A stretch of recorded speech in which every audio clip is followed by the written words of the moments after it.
수아 사람 빌닷이 대답하여 이르되 너희가 어느 때에 가서 말의 끝을 맺겠느냐 깨달으라 그 후에야 우리가 말하리라. 어찌하여 우리를 짐승으로 여기며 부정하게 보느냐 울분을 터뜨리며 자기 자신을 찢는 사람아 너 때문에 땅이 버림을 받겠느냐 바위가 그 자리에서 옮겨지겠느냐. 악인의 빛은 꺼지고 그의 불꽃은 빛나지 않을 것이요 그의 장막 안의 빛은 어두워지고 그 위에 등불은 꺼질 것이요 그의 활기찬 걸음이 피곤하여지고 그가 마련한 꾀에 스스로 빠질 것이니 이는 그의 발이 그물에 빠지고 올가미에 걸려들며 그의 발 뒤꿈치는 덫에 치이고 그의 몸은 올무에 얽힐 것이며 그를 잡을 덫이 땅에 숨겨져 있고 그를 빠뜨릴 함정이 길목에 있으며 무서운 것이 사방에서 그를 놀라게 하고 그 뒤를 쫓아갈 것이며 그의 힘은 기근으로 말미암아 쇠하고 그 곁에는 재앙이 기다릴 것이며 질병이 그 피부를 삼키리니 곧 사망자의 장자가 그의 지체를 먹을 것이며 그가 의지하던 것들이 장막에서 뽑히며 그는 공포의 왕에게로 잡혀가고 그에게 속하지 않은 자가 그의 장막에 거하리니 유황이 그의 처소에 뿌려질 것이며 밑으로 그의 뿌리가 마르고 위로는 그의 가지가 시들 것이며 그를 기념함이 땅에서 사라지고 거리에서는 그의 이름이 전해지지 않을 것이며 그는 광명으로부터 흑암으로 쫓겨 들어가며 세상에서 쫓겨날 것이며 그는 그의 백성 가운데 후손도 없고 후예도 없을 것이며 그가 거하던 곳에는 남은 자가 한 사람도 없을 것이라. 그의 운명에 서쪽에서 오는 자와 동쪽에서 오는 자가 깜짝 놀라리라. 참으로 불의한 자의 집이 이러하고 하나님을 알지 못하는 자의 처소도 이러하니이라. 욥의 답변을 듣자 빌닷이 보인 반응은 무엇입니까? 자신들이 한 말에 대하여 전혀 받아들이지 않는 욥에 대해 빌닷은 왜 자신들을 부정한 짐승처럼 취급하느냐고 따집니다. 그리고는 욥에게 이제 그만 말을 그치고 자신들의 말을 들으라고 합니다. 그리고는 정작 욥에 대하여 울분을 터뜨리며 자기 자신을 찢는 사람으로 취급하는 빌닷은 그렇게 한다고 해서 바뀌는 것은 없다고 말합니다. 땅이 황무지가 되고 바위가 제자리에 밀려나는 일들은 결코 일어나지 않는다는 것입니다. 욥이 아무리 부정해도 인과응보라는 정해진 규범은 바뀌지 않는다는 것입니다. 그렇기에 빌닷은 욥의 무지를 비난한 후에 인과응보의 원리에 따른 악인의 운명이 어떠한지를 6절부터 20절까지 쭉 설명합니다. 일반적으로 지혜 문학에서 빛은 의인이고 어둠은 악인으로 상징됩니다. 그렇다면 5절에서 말하는 악인의 빛은 도대체 무엇입니까? 악인에게 빛이 있다는 것은 그가 지금은 형통한 것처럼 보이지만 그러나 잠시 동안만 일시적으로 빛을 내는 것에 불과하다는 것입니다. 그래서 그 빛이 얼마 가지 못하고 꺼지는 등불입니다. 욥 역시 처음에는 빛처럼 잠시 밝았었을 뿐 감추어둔 자신의 죄악으로 인해 결국 꺼지는 등불이라는 것입니다. 그리고 악인은 자신의 깨에 넘어지고 스스로 함정에 걸어 들어가는 자처럼 욥의 비참한 상황 역시 욥이 선택한 결과로 일어난 일이라고 말합니다. 공포와 재앙, 질병 역시 악인 혹은 지럽지 못한 무지한 자의 운명을 보여줍니다. 무서운 것이 그를 놀라게 하고 쫓아오며 재앙이 기다리고 욥이 피부병으로 고통받는 것처럼 질병이 그의 피부를 치고 사망의 장자, 즉 죽을 정도로 극심하게 아픈 것 역시 악인에게 주어지는 운명이라고 말합니다. 그리고 욥의 자녀들이 살던 집에 큰 바람이 일어 집이 무너져 죽게 된 것처럼 악인은 하늘에서 진노의 유황이 내려 그 장막에서 살지 못하고 쫓겨나게 되므로 가을 곳이 없게 되거나 혹은 타인에게 빼앗길 수밖에 없다고 말합니다. 그 결과 이런 악인이 죽으면 어떻게 될까요? 뿌리가 마르고 가지가 시들게 되면 그 땅에서 그를 기억하는 사람이 아무도 없고 잊혀지게 됩니다. 그러므로 악인은 흑암으로 쫓겨가고 세상에서 쫓겨나기에 자신의 이름을 전해줄 그의 후손이 지금도 앞으로도 없을 것이라고 말합니다.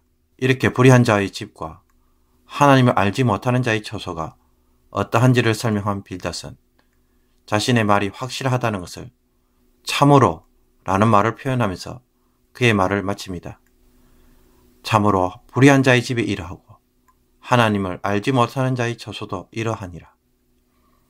빌닷의 말을 들으면 욥과의 1차 논쟁에서 했던 말이 여전히 반복되고 있습니다. 빌닷은 욥이 당한 일이 악인이 경험하는 일과 결코 다르지 않다는 것을 자세히 논박합니다. 욥의 집에 일어났던 일을 빗대어서 악인의 운명처럼 설명하고 있기 때문입니다. 그러므로 빌닷의 말은 이제 대놓고 욥을 악인으로 취급하는 것을 보여줍니다. 빌닷은 이런 논리를 통해 욥이 회개를 하고 다시 하나님으로부터 복을 누리기를 기대하는 마음으로 냉철하게 말하고 있는지도 모릅니다. 그러나 그의 말은 넘어지려는 자를 밀어 떨어뜨린다는 욥의 말처럼 겨우겨우 견디는 욥을 절망하도록 만드는 악담을 쏟아내는 것에 불과했습니다. 빌닷이 가지고 있는 신념이 너무 강해서 욥을 아예 악인으로 동일시하고 있는 것입니다.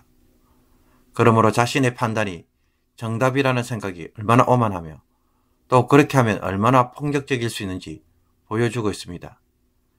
집에서 아버지와 아들이 정치 이야기를 하면 필연적으로 싸웁니다.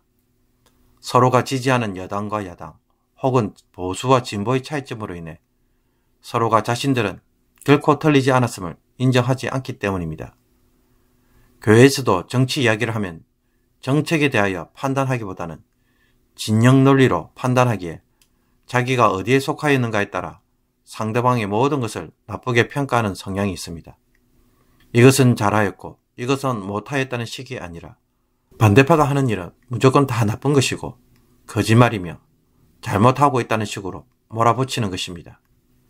이런 일은 교회 안에서도 쉽게 보고 목회자들 가운데서도 쉽게 경험할 수 있는 일입니다. 하나님에 대한 신앙생활을 함께하면서도 정치 영역에서는 정작 이와 같은 잘못을 쉽게 범하고 있습니다. 만약에 우리가 이런 관점을 가지게 되면 잘못한 사람에게 70번에 7번을 용서해 주라는 주님의 말씀은 아예 실천이 불가능합니다. 한번 나쁜 짓을 하였거나 혹은 그런 사람으로 판단되면 그 뒤에 모든 것을 나쁘게 보는데 어떻게 다른 사람을 매번 용서해 줄 수 있겠습니까? 사도 바울이 1차 선교 여행 시에 마가 요한을 돕는 자로 데려갔지만 그는 선교 여행 중에 갑자기 포기하고 이탈하였습니다. 그러다가 2차 선교 여행 시에 바나바가 다시 한번 그를 용서하고 데려가려고 했지만 바울은 거절했습니다. 이로 인해 바울과 바나바가 서로 헤어졌습니다. 그러나 몇 년 후에 바울은 로마 감옥에 있을 때에 디모데에게 이런 요청을 합니다. 내가 올 때에 마가를 데리고 오라. 그가 나의 일에 유익하니라. 이런 일이 가능하려면 어떻게 해야 할까요?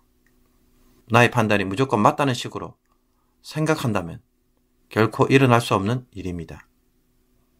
과거 인도 선교 여행을 갔다가 인도 사람들이 얼마나 정직하지 못하는지 여러 번 경험을 한 적이 있습니다. 그러다가 인도 사람, 좀 더 정확하게 말하면 펀자비 사람들과 함께 일을 했는데 제가 일하는 시간을 적는 것에 대하여 처음에는 적지 않은 경계심을 가졌습니다.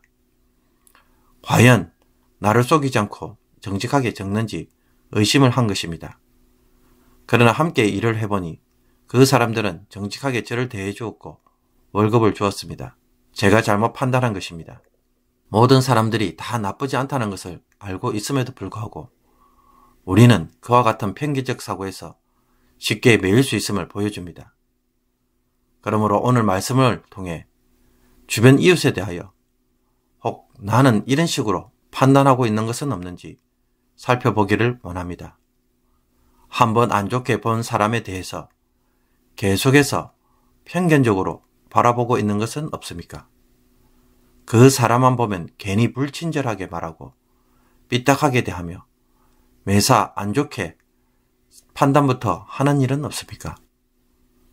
오늘 말씀을 통해 성령 하나님께서 나의 이런 편견적 사고와 말투에 대하여 건드리시는 것은 없을까요?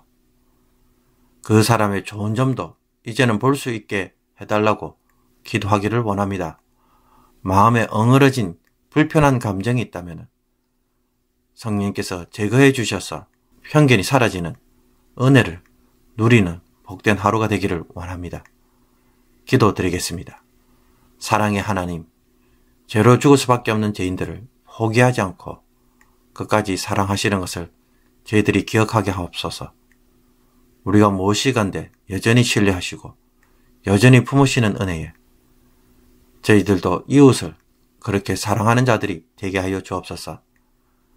편견적 사고에 매여 무조건 나쁘게 보고 함부로 정죄하는 습관이 있다면 오늘 버리게 하여 주옵소서.